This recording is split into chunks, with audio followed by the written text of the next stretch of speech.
Santoral del 4 de octubre, San Francisco de Asís, conociendo el tesoro de nuestra Iglesia Católica, un santo a la vez.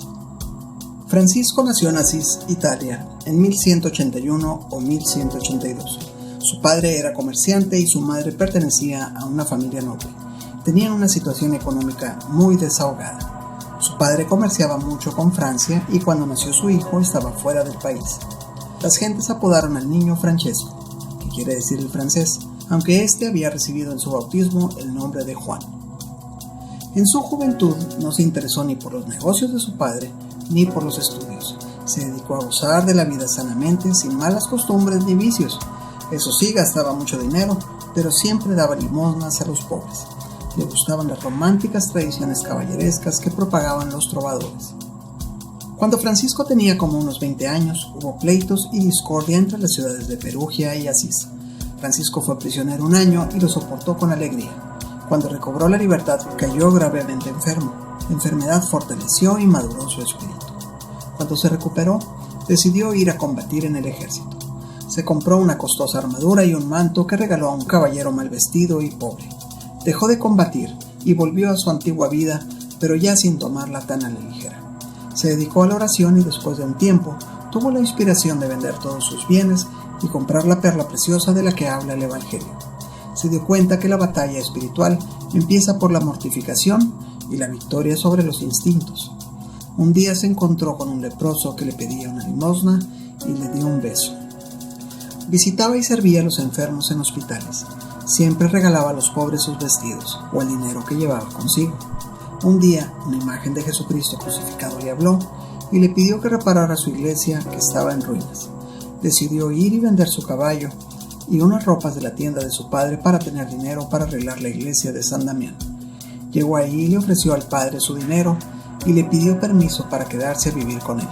El sacerdote le dijo que sí se podía quedar, pero que no podía aceptar su dinero. El papá de San Francisco, al enterarse de lo sucedido, fue a la iglesia de San Damián, pero su hijo se escondió. Pasaron unos días en los cuales hizo oración y ayuno. Regresó a su pueblo y estaba tan desfigurado y mal vestido que las gentes se burlaban de él como si fuese un loco. Su padre lo llevó entonces a su casa, donde lo golpeó furiosamente, le puso grilletes en los pies y lo encerró en su habitación. Para entonces Francisco tenía 25 años. Fue su madre la que se encargó de ponerle en libertad y entonces Francisco volvió a San Damián. Enterado de ello, su padre fue a buscarlo ahí y lo golpeó y le dijo que volviera a su casa o que renunciara a su herencia y le pagara el precio de los vestidos que había vendido de su tienda. San Francisco no tuvo problema en renunciar a la herencia, ni del dinero de los vestidos, pero dijo que pertenecía a Dios y a los pobres. Su padre le obligó a ir con el obispo de Asís, quien le sugirió devolver el dinero y tener confianza en Dios. San Francisco entonces devolvió en ese momento la ropa que traía puesta para dársela a su padre, ya que a él le pertenecía. El padre se fue muy lastimado y el obispo regaló a San Francisco un viejo vestido de labrador que tenía, al que San Francisco le puso una cruz con un trozo de tiza y se lo puso. Entonces San Francisco partió buscando un lugar para establecerse. En un monasterio obtuvo limosna y trabajó como si fuera un mendigo. Unas personas le regalaron una túnica, un cinturón y unas sandalias que usó durante 2 años. Luego regresó a San Damián y fue a Asís para pedir limosna para reparar la iglesia. Ahí soportó la burla y el desprecio. Una vez hechas las reparaciones de San Damián, hizo lo mismo con la antigua iglesia de San Pedro. Después se trasladó a una capilla llamada la Porcíncula de los benedictinos, que estaba en una llanura cerca de Asís. Era un sitio muy tranquilo que gustó mucho a San Francisco. Cuenta la historia que San Francisco, al oír las palabras del Evangelio, no lleven oro, ni 2 túnicas, ni sandalias, ni báculo, regaló sus sandalias, su báculo y su cinturón y se quedó solamente con su túnica sujetada a un cordón. Comenzó a hablar a sus oyentes acerca de la penitencia. Sus palabras llegaban a los corazones de quienes lo escuchaban. Al saludar a alguien, le decía: la paz del Señor sea contigo. Dios le había concedido ya el don de profecía y el don de milagros. San Francisco tuvo muchos seguidores y algunos querían hacerse discípulos suyos. Su primer discípulo fue Bernardo de Quintavalle, quien era un rico comerciante de Asís que vendió todo lo que tenía para darlo a los pobres. Su segundo discípulo fue Pedro de Cataneo. San Francisco les concedió hábitos el 2 de abril de 1209. Cuando ya eran 12 discípulos, San Francisco redactó una regla breve e informal que eran principalmente consejos evangélicos para alcanzar la perfección.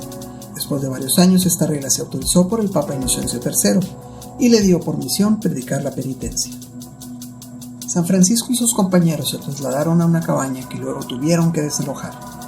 En 1212, el abad regaló a San Francisco la capilla porciúncula, con la condición de que la conservase siempre como la iglesia principal de la nueva orden. Él aceptó, pero solo prestada, sabiendo que pertenecía a los benedictinos. Alrededor de la porciúncula construyeron cabañas muy sencillas, ya que la pobreza era el fundamento de su orden. San Francisco solo llegó a recibir el diaconado porque se consideraba indigno del sacerdocio. Los primeros años de la orden fueron un periodo de entrenamiento en la pobreza y en la caridad fraterna. Los frailes trabajaban en sus oficios y en los campos vecinos para ganarse el pan de cada día. Cuando no había trabajo suficiente, solían pedir limosna de puerta en puerta. El fundador les había prohibido aceptar dinero. Esta nueva orden se distinguía por su gran capacidad de servicio a los demás, especialmente a los leprosos, a quienes llamaban hermanos cristianos. San Francisco les había impuesto la orden de siempre obedecer al obispo del lugar donde se encontraran. Naturalmente, el número de compañeros del santo iba en franco aumento. Santa Clara oyó predicar a San Francisco y decidió seguirlo en 1212. San Francisco consiguió que Santa Clara y sus compañeras se establecieran en San Damián. La oración de éstas hacía fecundo el trabajo de los franciscanos. San Francisco dio a su orden el nombre de frailes menores, ya que quería que fueran humildes. La orden creció tanto que necesitaba de una organización sistemática y de disciplina común. La orden se dividió en provincias y al frente de cada una se puso a un ministro encargado del bien espiritual de los hermanos. El orden de fraile creció más allá de los Alpes y tenía misiones en España, Hungría y Alemania. En la orden había quienes querían hacer unas reformas a las reglas, pero su fundador no estuvo de acuerdo con estas.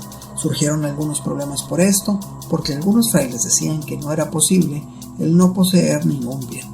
San Francisco, en cambio, sostenía que ese era precisamente el espíritu y modo de vida de su orden. En la Navidad de 1223, San Francisco construyó una especie de cueva en la que se representó el nacimiento de Cristo y se celebró misa. En 1224 se retiró al monte Albernia y ahí se construyó una pequeña celda. La única persona que lo acompañó fue el hermano León y no quiso tener visitas. Es aquí donde sucedió el milagro de las estigmas, en el cual quedaron impresas las señales de la pasión de Cristo en el cuerpo de Francisco. A partir de entonces, llevaba las manos dentro de las mangas del hábito y llevaba medias y zapatos para cubrirlas. Dijo que le habían sido reveladas cosas que jamás contaría a hombre alguno.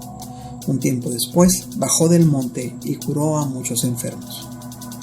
San Francisco no quería que el estudio quitara el espíritu de su orden. Decía que sí podían estudiar, siempre que el estudio no les quitara tiempo a su oración, y si tampoco lo hacían por vanidad. Temía que la ciencia se convirtiera en enemiga de la pobreza. La salud de San Francisco se fue deteriorando. Los estigmas le hacían sufrir y le debilitaron y ya casi había perdido la vista.